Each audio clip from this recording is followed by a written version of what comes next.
whatever, let's just carry on. Okay.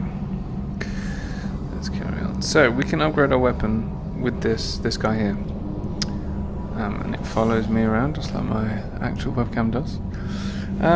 Let's see what resin we've got. Let's see if we can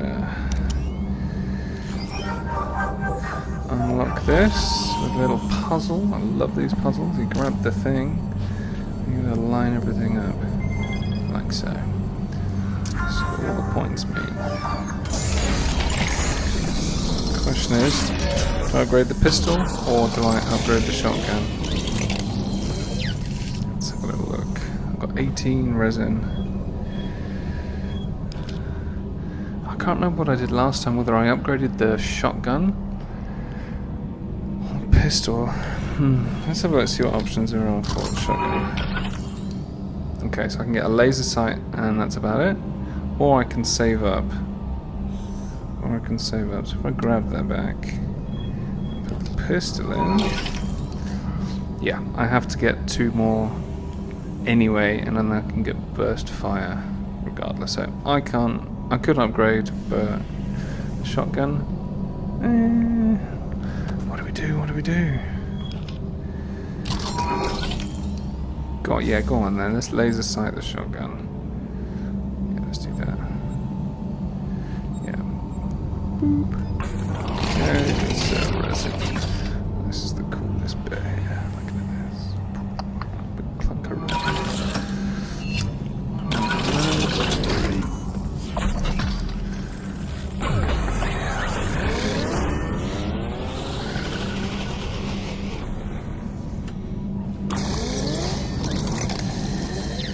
Oh, that should come in handy. Nice, look at that. So at least you know what you're going to hit and you can blindly hit it, even though I've only got 1 shell left in this. I might as well just...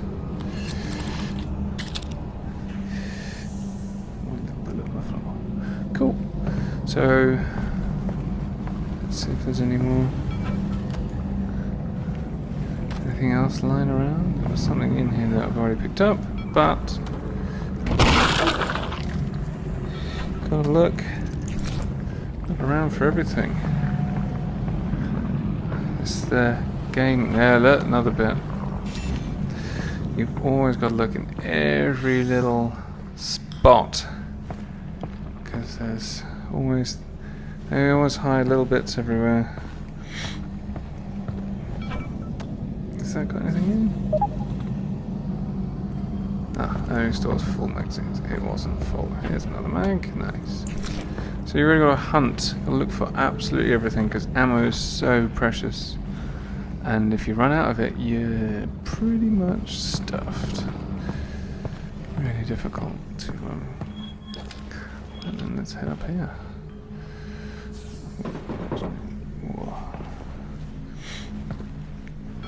Whoop. Nothing in the box. Let's get a weapon out. Oh, it just looks so good. Just the attention to detail.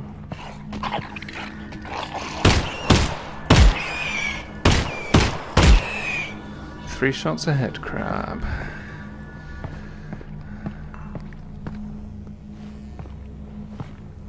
I heard something. That's lost the texture. It's unusual. A single shotgun shell. It is. Fair enough. Let's see. Ooh. Buy the double. That's so cool.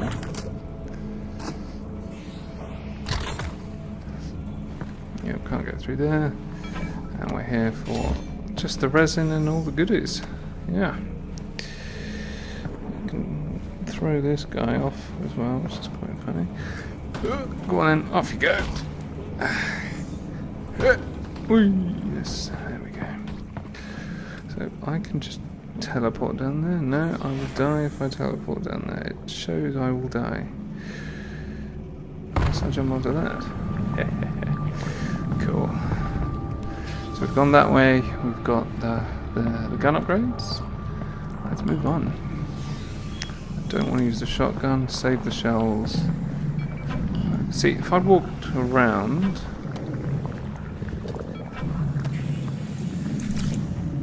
and picked up all this stuff before, I could have upgraded. Oh well. I've forgotten what that does. That's really cool. So it's one of those things, if you explore loads before coming back, explore loads and then come back to the gun upgrade stations, you'll probably find some resin lurking about in all these dark corners. Yes, lots of ammo, come on. Stick that in the backpack.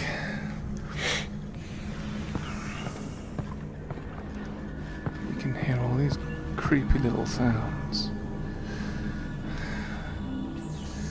I'm gonna have to move you over a wee bit.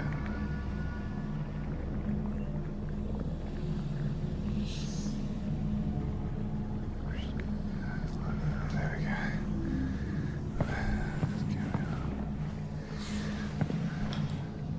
Oh, there's a guy down there. As with the shotgun and the pistol, we needed a gate for the flashlight to ensure the player couldn't proceed without it. We tried a number of designs around the moment where the player collected the flashlight, but they all ended up being about the player picking up an object, and not specific to that object being a flashlight. Given that the flashlight's primary function is to provide light, we felt the gate needed to be an area of darkness. We also really wanted the player to be excited to get the flashlight, and that meant they had to experience darkness before collecting the flashlight. This turned out to be an interesting challenge, because we already had many poorly lit areas prior to this, and now we needed an area that was so dark that players would correctly interpret it as a gate. Our initial implementation was simply to ensure there were no lights within the hallway. Unfortunately, playtesting immediately showed that wasn't enough. Some VR headsets have extremely low black levels, and on those headsets, enough light bounced in from this lit area to enable players to move forward. In addition, our low ground fog provided just enough contrast in the dark hallway for players to make out the scene and stumble through it. Even once we removed fog and bounce light in this area, we saw yet other ways that players tried to move forward. Some players would fire their pistol repeatedly, using the muzzle flash as a strobing light source. Others would use the teleport targeting UI to probe the room, because at that point in the project, it had a small light source attached to it. In the end, we disabled muzzle flashes inside the hallway, and the teleport UI lost its light. The final step was the addition of some dialogue from Alyx, commenting on the darkness and her need for a light source. This was aimed at solving a perceptual problem. Up until now, our game has taught players that their goal is to continue moving forward. And any time that forward progress is blocked, it's because there's something in the local area that needs solving. Given that structure, it's entirely rational for players to do everything they can to find some way to see in the darkness ahead. Alyx's dialogue is aimed at telling the player that the game has recognized their attempts to move forward here, but the solution lies elsewhere. Subsequent playtesting showed us that this dialogue, coupled with the brightly lit area containing zombies off to the right, helped tug players past the darkness entrance and on towards the flashlight. No, this is the area one of these guys gets up.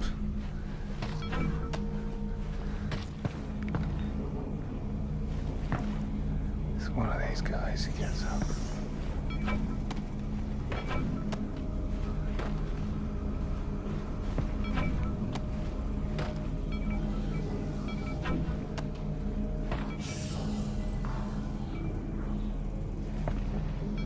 I can't grab that guy, so he's an alien. Told you.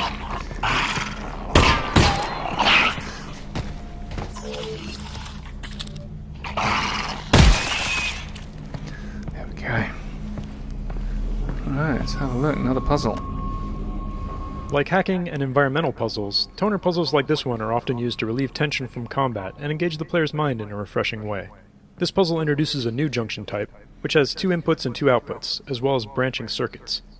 Functionally, it's just a simple airlock. Only one of the main combine gates can be powered on at a time, with an additional wrinkle that the smaller side gate on the return path must be powered down separately. In addition to providing a break between hectic combat encounters, this puzzle is a gameplay mechanic refresher since it's been some time since the player has seen a toner puzzle, and the next ones start to ramp up in complexity.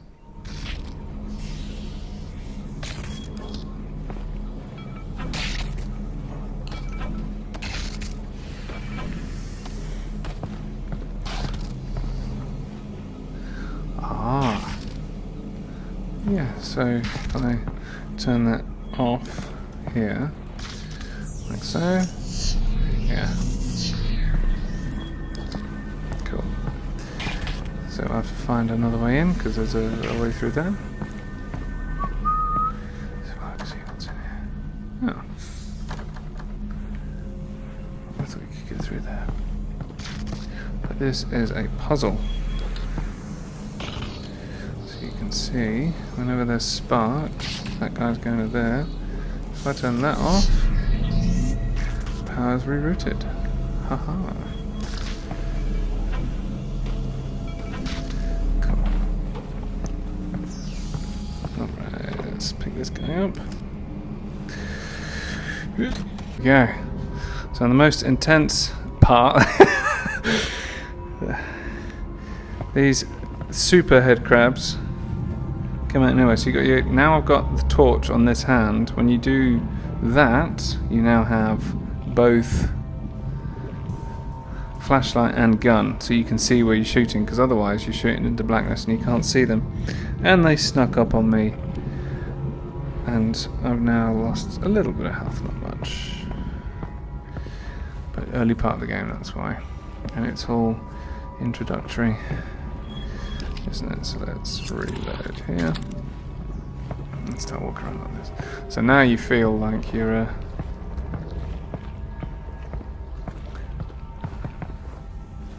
just looking for resin. Seriously, come on. Find me. There we go. Camera. So I think there's only 3 of them.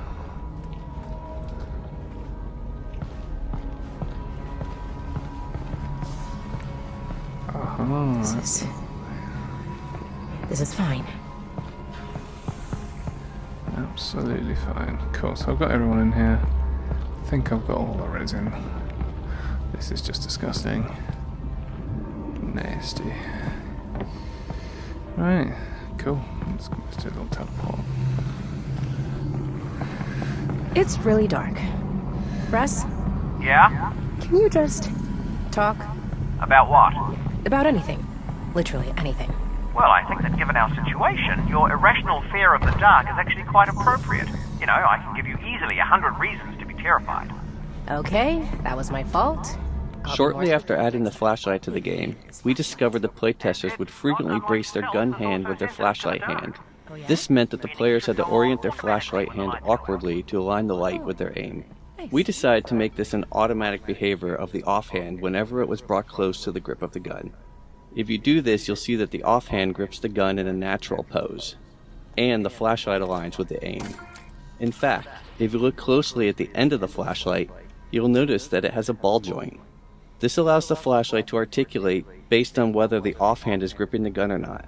The ball joint has 4 different orientations, one for each gun, and a neutral orientation for when the player is not supporting the gun to aim. These 4 orientations ensure that the flashlight is always pointed in an ideal direction for the player. Ball joint. In one-handed mode, the flashlight attaches to the gun hand at an orientation that is ideal for all scenarios. Nice little tip, because the hand's at an angle. Great, because before the flashlight would be pointing over there if you did that. Ah, love it. This is why the developer commentary is so good. Let's get through here. Alright, we're through this door. We're here. Hello. Cool. Let's reroute some power. Where are you?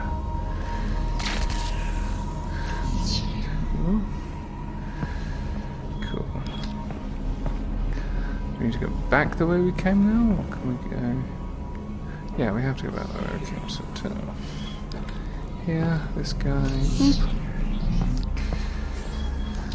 There we go. Oh, it's just so nice, all these little details.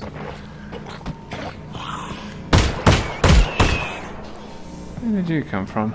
Yeah, drop from the ceiling. Yeah, I'm not there. Oh.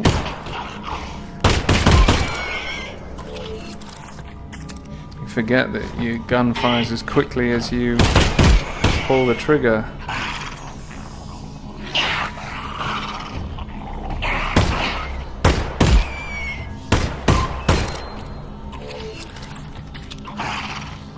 Come on then.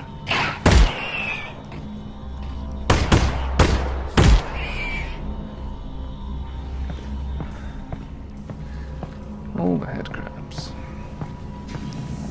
Oh, they come out of the trains. Right then, here we go. All right, Russ. Really need you to talk again. Absolutely. Be specific. Before. What was life like before the Combine? Ah, excellent. Alyx, have you ever heard of a club sandwich? Nope. Not once. Right. To make a club sandwich, you need to start with bread. Not from a bread line, from a bakery across the street. Baked that day, okay? You add tomatoes, lettuce, not vegetable paste, fresh. Then you add bacon. That's from an animal we used to call the pig. You toast the bread, and you put all that inside it. You guys had all that? That's insane.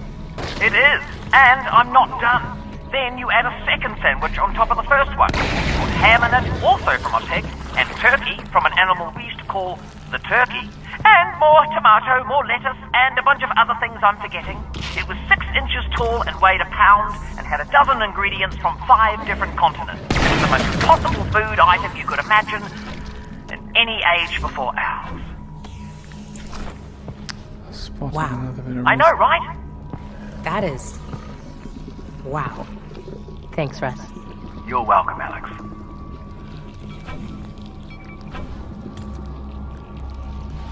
Where's that gone? Sandwiches. When the writers create a new character, we try to write a variety of material from that character's perspective to help find their voice. What motivates them? What do they sound like? How do they relate to other characters? It's helpful to know the answers to questions like this early in a project, particularly when working with a team, where different people might end up writing for that character. The club sandwich story that Russell tells in this section started out as one of these writing exercises. The writing team wrote pages and pages of Russell telling Alyx stories about life before the Combine, getting irritated with her, telling bad jokes, pretty much the whole emotional spectrum. As we refined Russell's character, almost all of that fell by the wayside. We needed to do that work to get to Russell, but most of it didn't sound like Russell anymore. Later in the project, we decided to make Alyx scared of the dark, so we needed Russell to talk a lot in this section to keep Alyx company. It didn't matter what he was saying, it just had to be this voice in the darkness that she was grabbing onto. And then we remembered, hey, didn't we write a rambling sandwich monologue a year ago? And the club sandwich speech was resurrected.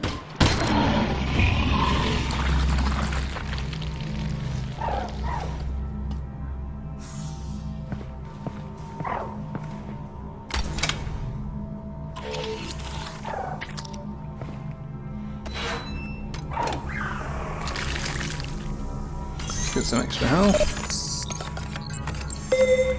The haptics on that are so good. I can come back if I need to. Oh, I hate this bit. I hope I can save it. I've got to end soon. Yeah, you jump down here and there's tons of them in there. Let's see if we can speedrun it, shall we? Patience left.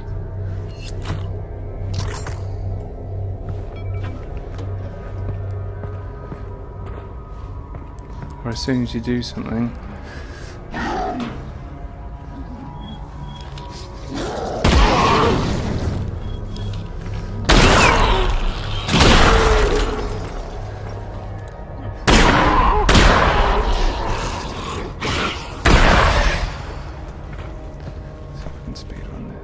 One shot on that.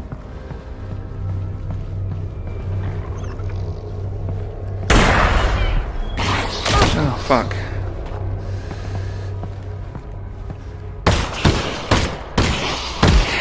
Whoa. That was very close. There'll be more around here in a minute. I'm sure of it. Whatever's in there, let's get that.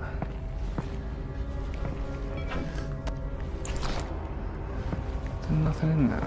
That's cheap. Come on. Yeah, I spent ages walking around this bit last time. Yeah, I know why. We're not out of the woods yet.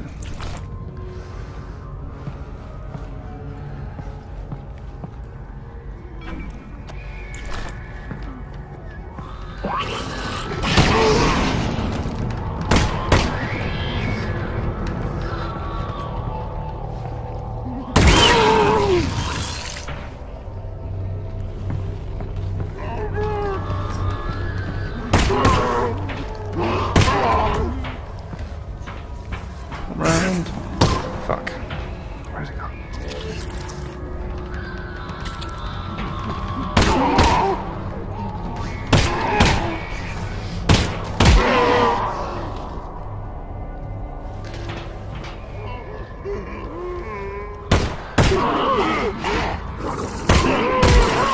Oh, Jesus.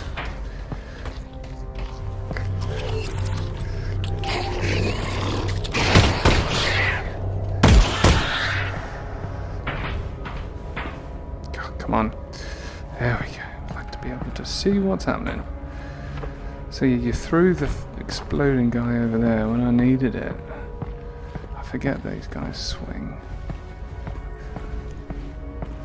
Can I hear something moving? Or is that me? Sounds like that's me. Okay, so we pull these things off. So, amazing, another mechanic. You need 2 hands to do all of these things. Oh, alright then. Let's face the right way. Oh, don't like that bit at all. Come on, out of the